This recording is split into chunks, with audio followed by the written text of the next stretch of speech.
this work of the week, we're looking at Billy Budd, an opera Britten composed in the early 1950s and was premiered at Covent Garden in December 1951. And it's one of a significant group of Britten's works that is inspired by and very much connected to the sea. It's in fact set on the sea, on the HMS Indomitable during the Napoleonic Wars. Britten grew up looking at the North Sea from the bedroom window of his Lowestoft home. And in 1947, he moved to Aldeburgh seafront into this very house and lived here for 10 years with a view also of the North Sea. Today we've been very kindly allowed to film in this house, which was the place in which Britten and his collaborators worked on Billy Budd. It may be something of a cliche, in fact it definitely is a cliche, but I do think you can hear the power of the sea throughout Billy Budd. And this was particularly felt, I think, at a remarkable semi-staged performance that Opera North did at Snape Maltings during the Aldeburgh Festival in 2017. And the sheer force of the massive orchestra and the all-male chorus just about blew the roof off the Maltings. And I don't think anyone who was in the audience for those performances will quickly forget it.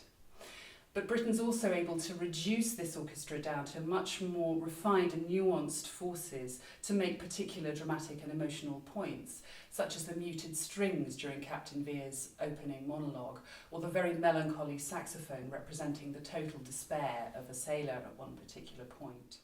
He had a really great team around him. He worked on this opera with his former collaborator and great friend Eric Crozier, and also the novelist E.M. Forster, who was having his first crack at a libretto, but brought his novelist's wisdom and sensitivity to the emotional dynamics of this opera.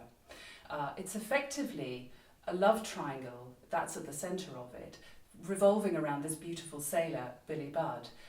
And it's an incredibly bold decision to do that, and it seems even more bold in retrospect given how difficult it was to represent any kind of homosexuality in an artwork in the early 1950s. The collaborators clearly had a great investment in the principal characters, in Billy Budd, Captain Vere and the evil John Claggart. But one of my favourite moments, and this is the extract I've chosen to play with this film, is a choral moment, Blow Her Away, which emerges from a very skillfully wrought orchestral texture into the most terrific peak, with the sailors singing at full volume. It's a really great moment in what I think is a truly great opera.